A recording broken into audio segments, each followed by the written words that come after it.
ओम शांति। आज 5 दिसंबर 2023 के बाबा के अनमोल मधुर महावाक्य सुनेंगे।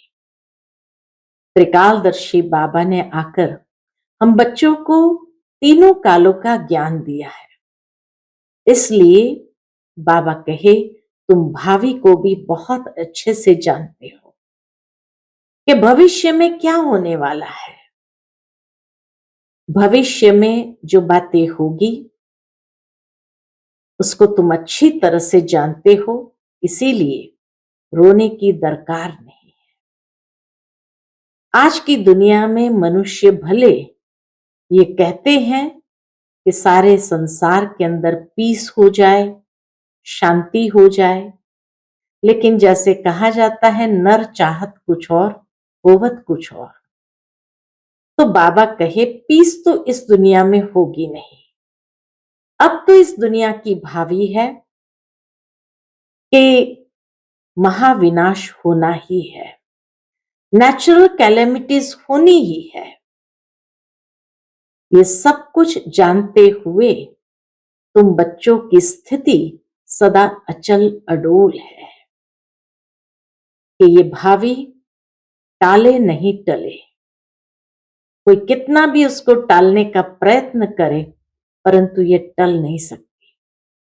लेकिन बाबा कहे तुम बच्चों को इतना मजबूत बनना है जो कभी भी रोना नहीं है। रोना माना भी देह अभिमान है, तो इसीलिए देही अभिमानी होना है, अचल अडोल अपनी स्थिति बनानी है ताकि साक्षी होते अंतिम दृश्य को देख सके। तो सुनते हैं आज के बाबा के अनमोल मधुर महावाक्य। ओम शांति। मीठे बच्चे, कल्याणकारी बाप अभी तुम्हारा ऐसा कल्याण कर देते हैं जो कभी रोना न पड़े। रोना अकल्याण व देह अभिमान की निशानी है। आज की मुरली से प्रश्न है, इस अटल भावी को जानते हुए तुम्हें सदा निश्चिंत रहना है। उत्तर है, तुम जानते हो कि इस पुरानी दुनिया का विनाश अवश्य होना है। बल पीस के लिए प्रयास करते रहते, लेकिन नर चाहत कुछ और कुवत कुछ और। कितना भी कोशिश करे यह भावी टल नहीं सकती। नेचुरल कैलेमिटीज आदि भी होनी है। तुम्हें नशा है कि हमने ईश्वरीय गोद ली है। जो साक्षात्कार किए हैं वह सब प्रैक्टिकल में होना ही है, इसलिए तुम सदा निश्चिंत रहते हो। ओम शांति। विश्व में मनुष्य की बुद्धि में भक्ति मार्ग का ही गायन है, क्योंकि अभी भक्ति मार्ग चल रहा है। यहां फिर भक्ति का गायन नहीं है, यहां तो बाप का गायन है। बाप की महिमा करनी होती है। जिस बाप से इतना उच्च वर्षा मिलता है, भक्ति में सुख नहीं है। भक्ति में रहते हुए भी याद तो स्वर्ग को करते हैं ना, वैकुंठ को याद करते हैं, उस सुख की दुनिया को याद करते हैं। मनुष्य मरते हैं तो कहते हैं स्वर्गवासी हुआ, तो खुश होना चाहिए ना। जबकि स्वर्ग में जन्म लेते तो फिर रोने की तो दरकार नहीं। वास्तव में यह सच्ची बात तो है नहीं कि स्वर्गवासी हुआ। बाबा का ये सच्ची बात तो है नहीं कि वो स्वर्गवासी हुआ, क्योंकि स्वर्गवासी तो कोई होता नहीं। इसलिए रोते रहते हैं। वो भी जानते हैं कि ये सच्ची बात तो है नहीं कि स्वर्गवासी हुआ है। भले कह देते स्वर्गवासी हुआ, परंतु स्वर्गवासी अगर होता तो खुश होना चाहिए। तो बाबा कहे ये सच्ची बात है कि वो स्वर्गवासी नहीं हुआ, इसलिए रोते रहते हैं। अब इन रोने वालों का कल्याण कैसे हो? रोना दुख की निशानी है। मनुष्य रोते तो है ना। बच्चे जन्मते हैं तो भी रोते हैं, बच्चा जन्मते समय रोता है क्योंकि दुख होता है। दुख नहीं होगा तो जरूर हर्षित रहेंगे। इतनी लॉजिक की बात बाबा समझाते हैं कि दुख नहीं होगा तो जरूर हर्षित रहेंगे। रोना तब आता है जब कोई न कोई अकल्याण होता है। सतयुग में कभी अकल्याण नहीं होता, इसलिए वहां कभी रोते नहीं। अकल्याण की बात ही नहीं होती। यहां कभी कमाई में घाटा पड़ता है या कभी अन्न नहीं मिलता तो दुखी होते हैं, दुख में रोते हैं, भगवान को याद करते हैं कि आकर सभी का कल्याण करो। अगर सर्वव्यापी है तो किसको कहते कि कल्याण करो? परम पिता परमात्मा को सर्वव्यापी मानना बड़े से बड़ी भूल है। बाप है सबका कल्याणकारी, वह एक ही कल्याणकारी है तो जरूर सबका कल्याण करेंगे। तुम बच्चे जानते हो परम पिता परमात्मा हमेशा कल्याण ही करते हैं। अब वह परम पिता परमात्मा कब आए जो विश्व का कल्याण करे? विश्व का कल्याण करने वाला और तो कोई है नहीं। बाप को फिर सर्वव्यापी कह देते हैं। कितनी भारी भूल है। बाबा को सर्वव्यापी कह देना परमात्मा को, ये कितनी भारी भूल है। अभी बाप अपना परिचय देकर कहते हैं मन मना भव, इसमें ही कल्याण है। हमारा कल्याण किसमें है कि जब हम अपने मन को बाबा में लगाएं। सतयुग त्रेता में कोई भी हालत में अकल्याण होता ही नहीं। त्रेता में भी जबकि राम राज्य है तो वहां शेर बकरी इकट्ठे जल पीते हैं। हम राम सीता के राज्य की इतनी स्तुति नहीं करेंगे क्योंकि दो कला कम हो जाने से कुछ न कुछ सुख कम मिलता है। सतयुग जितना भरपूर नहीं है। हम तो पसंद करते हैं स्वर्ग को। इसको पसंद करते? बाबा कहे हम तो पसंद करते हैं स्वर्ग जो बाप स्थापन करते हैं, उसमें पूरा वर्षा पाए तो बहुत अच्छा है। ऊंचते ऊंच बाप से वर्षा ले हम कल्याण करें। हर एक को अपना कल्याण करना है श्रीमत पर। बाबा कहे यहां कोई इसका कल्याण नहीं कर सकते, हर एक को अपना कल्याण करना है श्रीमत पर चलकर। बाप ने समझाया है, एक है आसुरी संप्रदाय, दूसरा है दैवी संप्रदाय। अभी एक तरफ रावण राज्य है, दूसरे तरफ में दैवी संप्रदाय स्थापन कर रहा हम। बाबा कहे एक तरफ रावण राज्य है और दूसरे तरफ मैं दैवी संप्रदाय स्थापन कर रहा हूं। ऐसे नहीं, अभी दैवी संप्रदाय है, आसुरी संप्रदाय को मैं, बाबा कहते हैं आसुरी संप्रदाय को मैं दैवी बना रहा हूं। कहेंगे दैवी संप्रदाय तो सतयुग में होता है। बाप कहते हैं इस आसुरी संप्रदाय को दैवी संप्रदाय भविष्य के लिए बनाता हूं। अभी है ब्राह्मण संप्रदाय, दैवी संप्रदाय बन रहा है। गुरु नानक ने भी कहा है, क्या कहा? मनुष्य से देवता किए करत न लागी वार।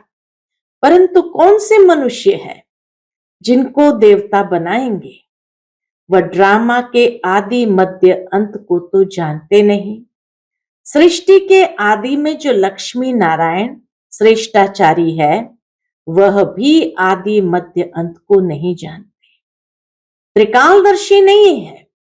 आगे जन्म में त्रिकालदर्शी थे, स्वदर्शन चक्रधारी थे, तब यह राज्य पद पाया है। उन्होंने फिर स्वदर्शन चक्र दे दिया किसको? श्री कृष्ण को या विष्णु को। उन्होंने फिर स्वदर्शन चक्र दे दिया है विष्णु को। तो यह भी समझाना है कि स्वदर्शन चक्रधारी ब्राह्मण है तो मनुष्य आश्चर्य खाएंगे। वह तो श्री कृष्ण को भी कह देते, विष्णु को भी कह देते, ये तो जानते नहीं कि विष्णु के 2 रूप लक्ष्मी नारायण है। हम भी नहीं जानते थे। बाबा कही ये बात हम भी नहीं जानते थे। मनुष्य तो हर बात में कह देते हैं भावी। जो होने वाला है उसको कोई टाल नहीं सकते। यह तो ड्रामा है। मनुष्य जिसको भावी कहते हैं कि टाल नहीं सकते, कोई भावी को टाल नहीं सकता, उसी को हमने ड्रामा कहा है। और ये टाल नहीं सकते माना ड्रामा फिक्स है, उसको कोई बदल नहीं सकते। तो जब तक भावी कहते थे तब तक स्वीकार्य था। अब जब ड्रामा कहते हैं तो कहते हैं ये कैसे हो सकता है। तो बाबा कहे जो होने वाला है उसको कोई टाल नहीं सकते हैं। ये कहते हैं मनुष्य हर बात में कह देते हैं भावी। अब यह तो ड्रामा है, तो पहले पहले बाप का परिचय दे या ड्रामा का राज समझाए। सो भी जब बाबा की याद हो, पहले पहले बाप का परिचय देना चाहिए। बेहद का बाबा शिव बाबा तो मशहूर है, रुद्र बाबा भी नहीं कहते, शिव बाबा नामी ग्रामी है। बाप ने समझाया है कि जहां जहां भक्त है उन्हों को जाकर समझाओ। अखबार में पढ़ा था, मनुष्य कहते हैं कि हिमालय की इतनी मल्टी मिलियन एज है, लाखों लाखों करोड़ों साल पुराना है। अब हिमालय की कोई आयु होती है क्या? यह तो सदैव है ही है। हिमालय कभी गुम होता है क्या? ये भारत भी अनादि है। कब रचा गया इसकी एज नहीं निकाल सकते। वैसे हिमालय के लिए भी नहीं कह सकते कि ये कब से है। कितनी बार ड्रामा घूमा, लेकिन बाबा कहे हिमालय सदा है ही है। इसलिए अगर कोई कहे मल्टी मिलियन एज, ठीक है, वो भी सही है, क्योंकि 5000 साल का चक्र है, लेकिन कितनी बार फिर गया। और हिमालय तो है ही है, वो तो हटता ही नहीं है। तो इसीलिए बाबा कहे कब से है ये नहीं कह सकते। इस हिमालय पहाड़ की आयु गिनी नहीं जाती। ऐसे थोड़ी कहेंगे कि आकाश की व समुद्र की आयु इतनी है।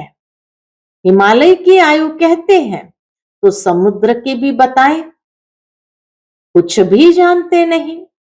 यहां तो तुमको बाप से वर्षा पाना है। यह है ईश्वरीय फैमिली।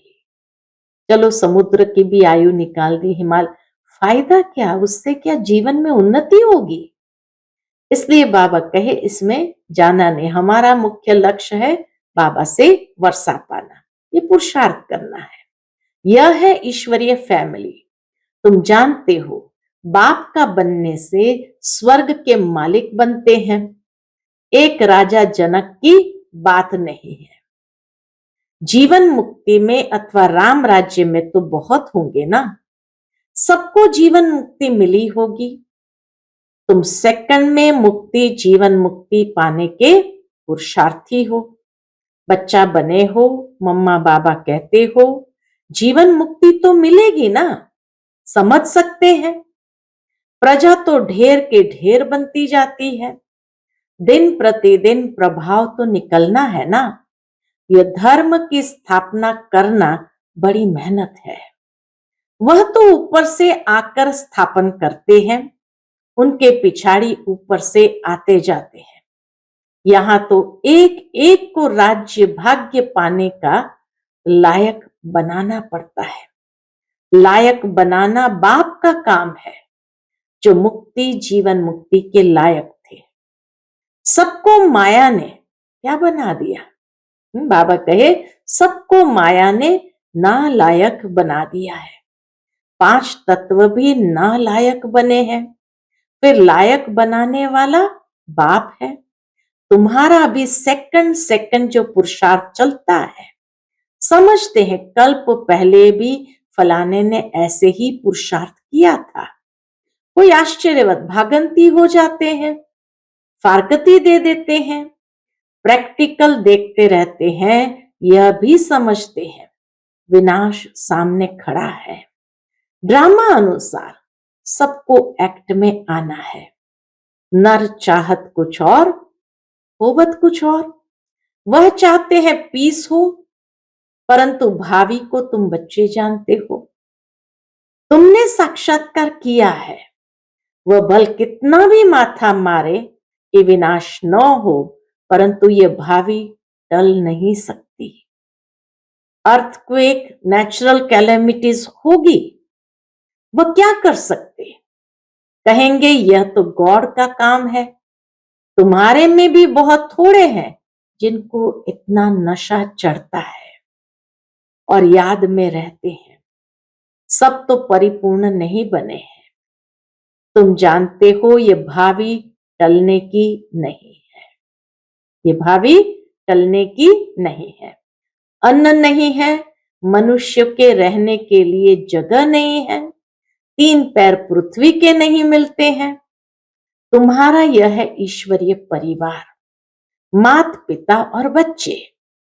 बाप कहते हैं मैं बच्चों के आगे ही प्रत्यक्ष होता हूं। बाबा कहते मैं बच्चों के आगे ही प्रत्यक्ष होता हूं, बच्चों को सिखाता हूं।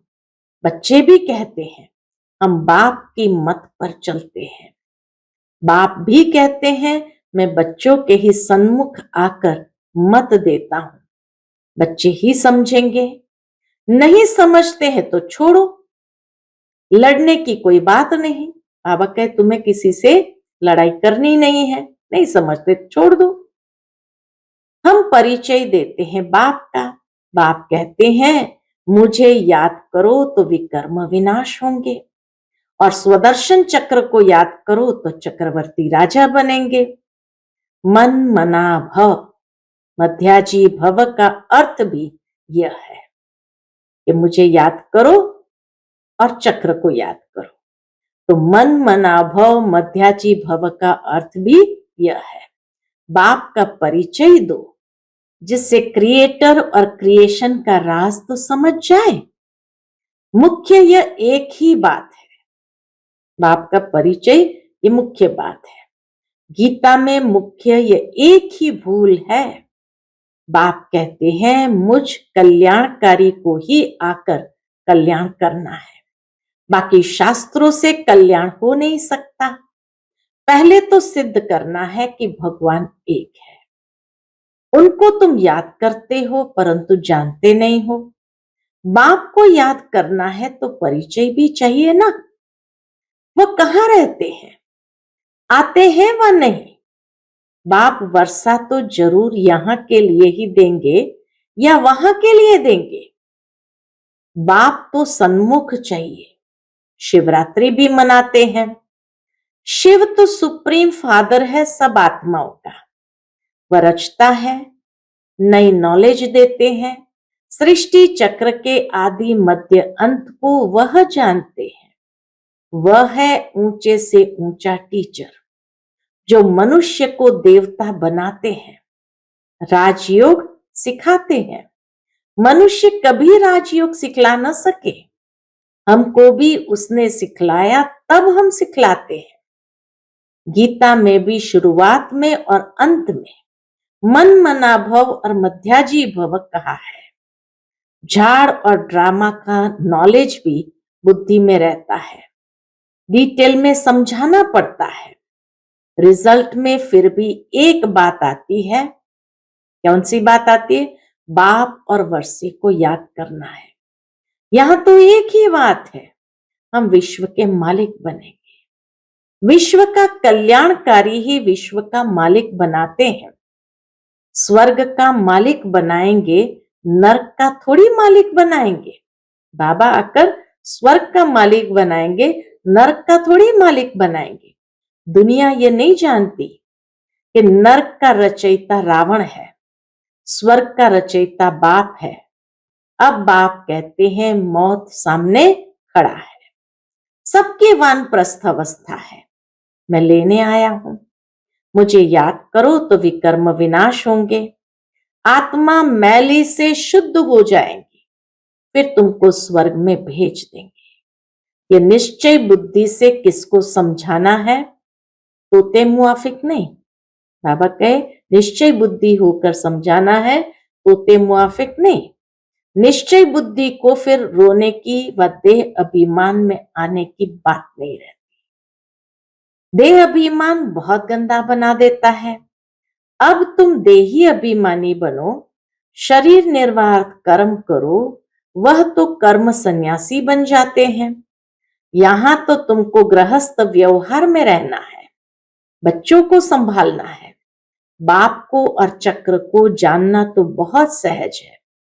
बाप को कितने बच्चे हैं, फिर उनमें कोई सपूत कोई कपूत है। कितने सारे बाबा के बच्चे, उनमें कोई सपूत है कोई कपूत है। नाम बदनाम करते हैं, काला मुंह कर देते हैं। बाप कहते हैं काला मुंह नहीं करो। बच्चा बन और फिर काला मुंह करते हो, कुल कलंकित बनते हो। इस काम चिता से तुम सांवरे बने हो। काम चिता पर थोड़ी जल मरना है, हल्का नशा भी नहीं होना चाहिए। सन्यासी आदि अपने फॉलोअर्स को ऐसे थोड़ी कहेंगे, वह रियलिटी में नहीं है।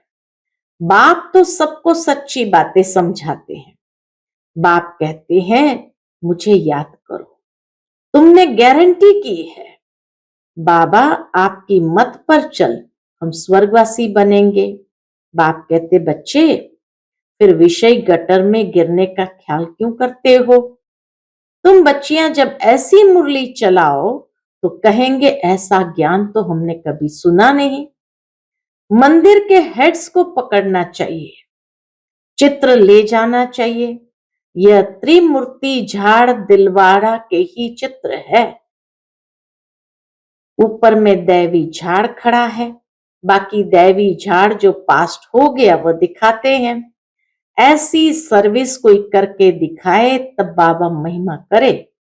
इसने तो कमाल की है। जैसे बाबा रमेश की महिमा करते हैं। प्रदर्शनी विहंग मार्ग की सर्विस का नमूना अच्छा निकाला है। रमेश भाई ने प्रदर्शनी का ये विहंग मार्ग की सर्विस का नमूना निकाला था। यहां भी प्रदर्शनी करेंगे, चित्र तो बहुत अच्छे हैं। अब देखो दिल्ली में जो रिलीजियस कॉन्फ्रेंस होती है, वह भी कहते हैं वननेस हो, माना एकता हो। उसका तो अर्थ ही नहीं। बाप एक है, बाकी है भाई बहन। बाप से वर्षा मिलने की बात है। आपस में मिल खीर खंड कैसे होंगे, ये बातें समझने की है। प्रदर्शनी की वृद्धि लिए युक्ति रचनी है। जो सर्विस का सबूत नहीं दिखाते उनको तो लज्जा आनी चाहिए। अगर 10 नए आए और 8-10 मर गए तो इससे फायदा क्या हुआ?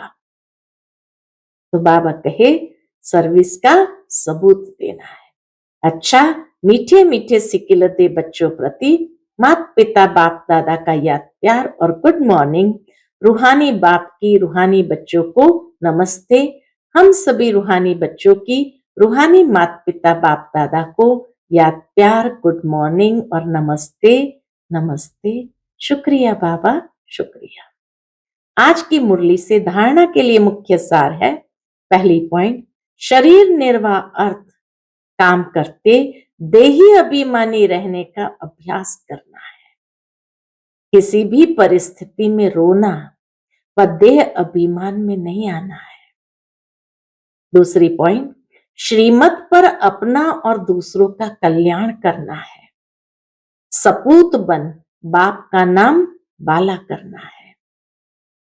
आज का बाप दादा का मधुर वरदान हम बच्चों के प्रति है, व्यर्थ संकल्पों को समर्थ में परिवर्तित कर सहज योगी बनने वाली समर्थ आत्मा भव। व्यर्थ संकल्पों को समर्थ में परिवर्तित कर सहज योगी बनने वाली समर्थ आत्मा भव। कई बच्चे सोचते हैं कि मेरा पाठ तो इतना दिखाई नहीं देता, योग तो लगता नहीं, अशरीरी होते नहीं। यह है व्यर्थ संकल्प। बाबा कहे ऐसा सोचना यह है व्यर्थ संकल्प। इन संकल्पों को परिवर्तित कर समर्थ संकल्प करो कि याद तो मेरा स्वधर्म है, मैं ही कल्प कल्प का सहज योगी हूं। मैं योगी नहीं बनूंगा तो कौन बनेगा? मैं योगी नहीं बनूंगा तो कौन बनेगा? कभी ऐसे नहीं सोचो कि क्या करूं, मेरा शरीर तो चल नहीं सकता, ये पुराना शरीर तो बेकार है। नहीं, वाह वाह के संकल्प करो, कमाल गाओ इस अंतिम शरीर की, तो समर्थी आ जाएगी। कितना बाबा नेगेटिव संकल्प नहीं करना और पॉजिटिव संकल्प करके समर्थी स्वयं में भरने की शिक्षा देते हैं। आज का स्लोगन है, शुभ भावनाओं की शक्ति दूसरों की व्यर्थ भावनाओं को भी परिवर्तन कर सकती है। शुभ भावनाओं की शक्ति दूसरों की व्यर्थ भावनाओं को भी परिवर्तन कर सकती है। शुभ भावनाओं में इतनी शक्ति है, ताकत है, जो बाबा कहे जैसे ही शुभ संकल्प, शुभ भावना प्रवाहित करते हैं तो कोई भी व्यर्थ भावना लिए हुए हैं, उनके अंदर भी परिवर्तन आना ही है। वह भी महसूस करेंगे कि कहीं से जैसे रोशनी मिल रही है, ताकत मिल रही है, और वो अपने व्यर्थ भावनाओं से भी सहज कुछ क्षण के लिए मुक्त हो जाते हैं। तो इसीलिए बाबा कहे तुम्हें सर्व के प्रति अपनी शुभ भावना को प्रवाहित करना है। शुभ भावना माना पॉजिटिव, तो व्यर्थ भावना जो नेगेटिव है उसके ऊपर विजयी हो जाएंगे। ओम शांति।